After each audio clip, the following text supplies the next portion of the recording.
Hello मेरे प्यारे बच्चों, आप सभी का अंकित एकेडमी में बहुत बहुत स्वागत है। बच्चों, आज हम लोग प्रश्नावली संख्या 3.1 के क्वेश्चन को सॉल्व करेंगे। तो आइए शुरू करते हैं। आपके प्रश्नावली नंबर 3.1 का जो क्वेश्चन पहला है वो क्या है, कक्षा 10 के 10 विद्यार्थियों ने, ठीक है, कक्षा 10 के 10 विद्यार्थियों ने एक गणित की पहेली प्रतियोगिता में भाग लिया है।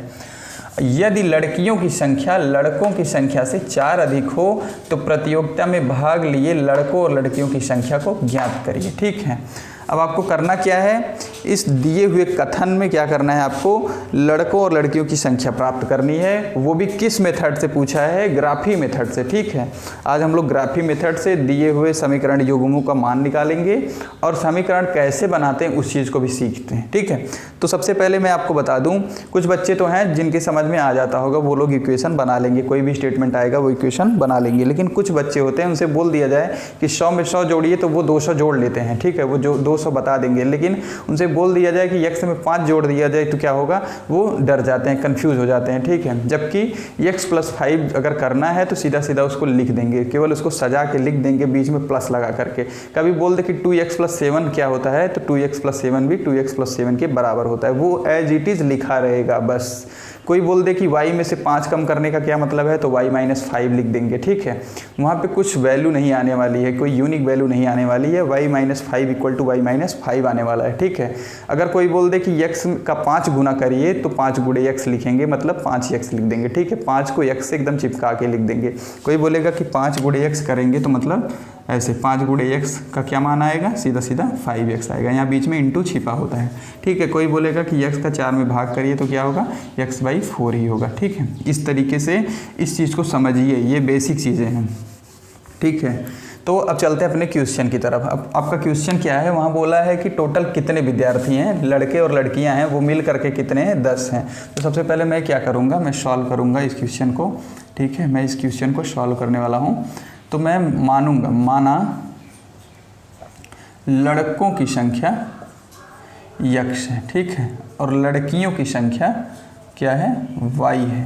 ठीक है, लड़कियों की संख्या y है। अब उसने क्या बोला, प्रथम शर्त हमारी क्या है, ऐसे आप लिख लेंगे, प्रथम शर्त, पहली शर्त हमारी क्या है कि x + y = 10 दिया है हमको। ठीक है, वहाँ पे लड़के और लड़कियों की संख्याओं का योग क्या है, 10 है। ये हमारा समीकरण 1 बन गया। ठीक है, इस तरीके से आपको बताना है। अच्छा, अब क्या है, दूसरा क्या बोला है कि लड़कियों की संख्या लड़कों की संख्या से 4 अधिक है। लड़कियों की संख्या, द्वितीय शर्त। ठीक है, द्वितीय शर्त हमारी क्या है कि लड़कियों की संख्या जो है लड़कों की संख्या से 4 अधिक है। ये हमारा इक्वेशन नंबर 2 हो गया। ठीक है, अब इसके बाद हम लोग क्या करेंगे, जो समीकरण हमारा पहला है और दूसरा, इन दोनों की सहायता से हम लोग क्या करेंगे, एक सारणी बनाएंगे। ठीक है, एक हम लोग सारणी बनाने वाले हैं। पहले किसके लिए, x + y = 10 के लिए। ठीक है, तो बनाइए।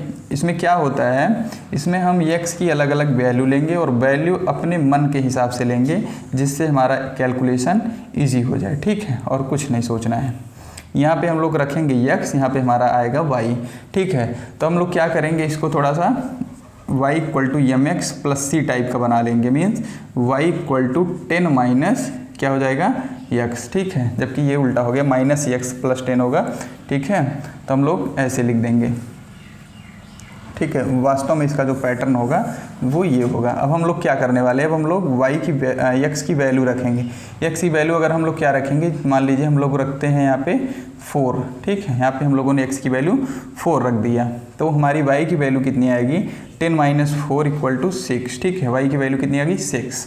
अच्छा, अब हम लोग x की वैल्यू 6 रख दें, अगर x की वैल्यू 6 रख देंगे तो y की वैल्यू कितनी आ जाएगी, 4 आ जाएगी। ठीक है, अब हम क्या रख दें, अब मान लो हम x की वैल्यू 5 रख दे रहे हैं। ठीक है, x की वैल्यू हमने क्या रखा, 5 रख दिया, तो हमारा 10 - 5 मतलब 5। ठीक है, इस तरीके से हमारा जो पहला समीकरण था उसका क्या बन गया, हमारा सारणी बन गया। ठीक है, अब इसी तरीके से हम लोग क्या करेंगे, दूसरे टेबल का भी सारणी बनाने वाले हैं। ठीक है, तो हमारा जो वैल्यू आया है उसको मैं यहाँ साइड में लिख रहा हूँ। पहला आया 4, 6, दूसरा आया 6, 4, और तीसरा आया 5,5। इसकी हमें ज़रूरत पड़ने वाली है, इसलिए हम इसको साइड में लिख रहे हैं। ठीक है, स्टेप बाय स्टेप करिएगा। सबसे पहले इसको मानिएगा, ठीक है, एक को x मान लीजिएगा, दूसरे को y, और ध्यान रखिएगा रिलेशन के हिसाब से रखिएगा वैल्यू को, नहीं तो पता लगा माने लड़कियों को y और रख दिए मान इसका x वाले का। ठीक है, इस तरीके से काम नहीं करना है। अब हमारा दूसरा जो इक्वेशन बना था क्या, y = x+4 बना था। ठीक है, y = x+4, ये हमारा समीकरण 2 था। अब हम लोग यहाँ भी क्या करेंगे, x की अलग अलग वैल्यू रख के y की वैल्यू प्राप्त करेंगे। ठीक है, अब हम लोगों ने क्या किया, x की वैल्यू रखा और y की वैल्यू प्राप्त किया। ठीक है, x की वैल्यू मान लो हमने 0 लिया। x अगर यहाँ पे 0 रखेंगे तो 0 + 4 कितना होगा, 0 + 4 होगा आपका 4। ठीक है, 0 + 4 कितना होगा, 4। ठीक है, ध्यान से देखिएगा। अब क्या हुआ, अब हम लोग क्या करेंगे, अब हम लोग यहाँ पे x की वैल्यू 1 लेंगे। 1 ले लिया, 1 लेंगे तो 1 + 4 मतलब 5 हो जाएगा। ठीक है, अब हम लोग क्या करेंगे, इसके बाद 2 ले लेते हैं। ठीक है, 2 ले लिया तो यहाँ पे क्या हो जाएगा, 6 हो जाएगा। इस तरीके से हमारा क्या होगा, इसका सारणी बन जाएगा। तो हम लोग इसका भी कोऑर्डिनेट साइड में लिख लेते हैं। पहला होगा 0,4, ठीक है, और उसके बाद होगा 1,5, ठीक है, और 2,6। ठीक है, इस कोऑर्डिनेट के माध्यम से हम लोग अब क्या करेंगे, ग्राफ ड्रा करेंगे। ठीक है, इस कोऑर्डिनेट के माध्यम से हम लोग क्या करने वाले हैं, ग्राफ को ड्रा करने वाले हैं। ठीक है, देखिए यहाँ पे ग्राफ पेपर अपने पास नहीं है। ग्राफ पेपर पे क्या होगा, बहुत ही परफेक्टली आपका एकदम सही से ड्रा होगा। यहाँ थोड़ा बहुत ऊपर नीचे हो सकता है। ठीक है, यहाँ पे आपका क्या होता है, यहाँ पे ओरिजिन होता है 0। ठीक है, यहाँ पे क्या होगा, 1 होगा, यहाँ पे 2 होगा, यहाँ पे 3 होगा, यहाँ पे 4 होगा, यहाँ पे 5 होगा। ठीक है, यहाँ पे 6 होगा, यहाँ पे 7 होगा। ठीक है, इस तरीके से आप यहाँ पे देख लेंगे। हाईएस्ट वैल्यू जो होगी उससे 1-2 बढ़ा के लिख देंगे। ठीक है, नीचे यहाँ पे हमारी कोई नेगेटिव वैल्यू दी नहीं है, तो हम ना x में ना y में। ठीक है, ये x एक्सिस होता है, ये y एक्सिस होता है, लिख दीजिएगा y डैश, x डैश, इस तरीके से। तो हम लोग की इस वैल्यू से कोई मतलब नहीं है। अब हम लोग क्या करेंगे, अब हम लोग ऊपर यहाँ हम लोग क्या करेंगे, 1 है, 2 है, 3 है। ठीक है, गैप्स सेम होना चाहिए लगभग, नहीं तो ऊपर नीचे हो जाएगा तो मामला फंस जाएगा। 1 हो गया, 2 हो गया, 3 हो गया, 4 हो गया, 5 हो गया, 6 हो गया, 7 हो गया। ठीक है, यहाँ पे मैं लिख दे रहा हूँ 4, 5, 6, 7। ठीक है, इस तरीके से आपका हो गया। अब हम लोग क्या करेंगे, पॉइंट ढूंढेंगे। 4,6 अपना कहाँ है, 4,6 इसका मतलब होता है बच्चा, देखिए ये होता है x y, मतलब आगे वाला x अक्ष को दर्शाता है और ये जो y वाला है ये पीछे y अक्ष को दर्शाता है। मतलब 4 जो है हमारा x वाले बिंदु पे। ठीक है, तो मतलब यहाँ पे। ठीक है, अब ऊपर कितना जाना है, 6, तो हमारा 6 यहाँ कहीं होगा। ध्यान दीजिएगा, ये यहाँ पे 4 का अपना 6 हो गया। ठीक है, इस तरीके से हो गया। अब दूसरा क्या है, 6,4 है, तो यहाँ इस वाले पे तो 6 हो गया, अब यहाँ कहीं आएगा। ठीक है,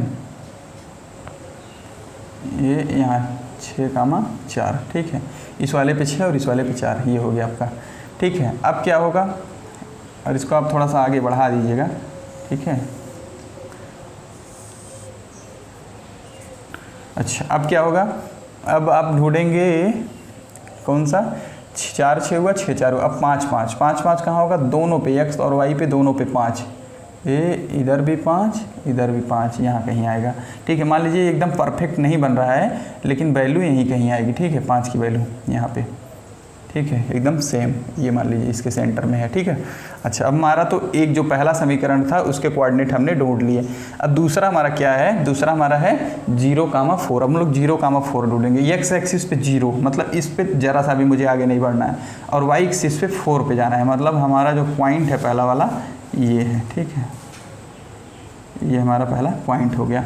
अब दूसरा 1,5, 1,5, यहाँ पे 1 और यहाँ पे 5, मतलब ये यहाँ पे। ठीक है, एक पॉइंट हमारा ये हुआ, दूसरा पॉइंट हमारा ये हुआ। ठीक है, ध्यान से देखिएगा। और तीसरा 2,6, 2 हमारा यहाँ है और 6 हमारा ये यहाँ है। ठीक है, इस तरीके से हो गया। अब हम लोग क्या करेंगे, अब हम लोग लाइन ड्रा करेंगे। ठीक है, अब पहला हमारा जो ड्रा होगा वो इस तरीके से होगा, ये 4 0 4 1 5 और ये आपका 2 6। ठीक है, ये हमारा हो गया, आगे ऐसे बढ़ गया। ठीक है, अब जो हमारा ये वाला है 4,6, और ये इस तरीके से हमारा ये ड्रा हो जाएगा। ठीक है, अब ध्यान दीजिएगा, हमारा जो ये ड्रा हो रहा है, अब देखिए ये वैल्यू कैसे मिलती है हमको, ये वैल्यू हमको कैसे मिलती है, ग्राफी मेथड में एक्स वाई की वैल्यू कैसे मिलती है। जो हमारा इंटरसेक्टिंग पॉइंट होगा वही हमारा आंसर होगा। उस बिंदु पे हम देखेंगे कि ये एक्स एक्सिस में कितना है और वाई एक्सिस में कितना है, वही हमारी वैल्यू होगी। तो हम लोग देखते हैं। ठीक है, ध्यान दीजिएगा, ये हमारी जो वैल्यू थी पिछली से पिछली वैल्यू, ये था 0.4, ये था कितना 1.5, यहाँ पे था कहीं, ठीक है 1.5 हो गया, और ये 2.6 था मान लो, ठीक है 2.6 हो गया। अब क्या हुआ, इधर कितना था, यहाँ पे था आपका, ये था आपका 4 और ये 6 था। ठीक है, ध्यान दीजिए, अब क्या होगा, जो अगला इंटरसेक्टिंग पॉइंट होगा, अगला कटान बिंदु में लिख दे रहा हूँ बेसिकली, अगला कटान बिंदु जो होगा, ठीक है, दोनों दिशा में, दोनों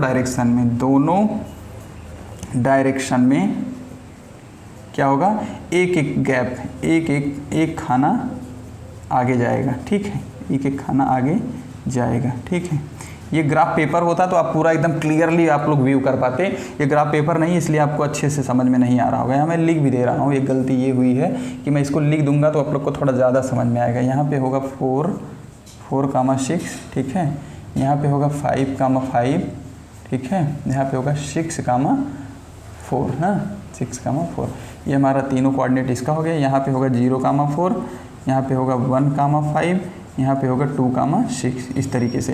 तो इससे अगला जो आएगा वाई अक्ष, समझिए, इससे अगला जो हमारा एक्स डायरेक्शन में आएगा, एक्स डायरेक्शन में हम लोग इस पर 2 थे, तो आगे जो बढ़ रहा है ये 3 है, मान लो ये 3 रहेगा। ठीक है, ये 3 के सीध में रहेगा इसका कटान बिंदु।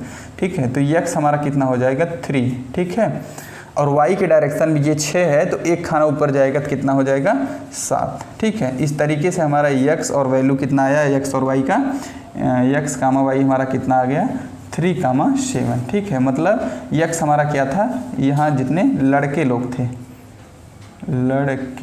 ठीक है, लड़के कितने हो गए 3, वाई हमारा कितना था, लड़कियाँ।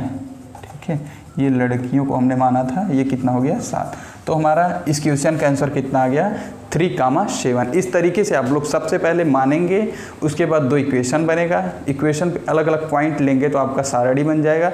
सारणी की सहायता से आप लोग क्या करेंगे, इस चार्ट पेपर पे आप लोग वैल्यू को ड्रा करेंगे, उस पॉइंट को दर्शाएंगे, और उसके बाद सारे बिंदु को मिला के खींचेंगे, जो इंटरसेक्टिंग पॉइंट होगा, ठीक है, वो आपका आंसर बताएगा। ठीक है, और इंटरसेक्टिंग पॉइंट क्या होगा, एक्स डायरेक्शन में उससे पिछला जो होगा उससे एक गैप आगे बढ़ेगा, और वाई डायरेक्शन में भी उससे एक गैप आगे बढ़ेगा। धन्यवाद।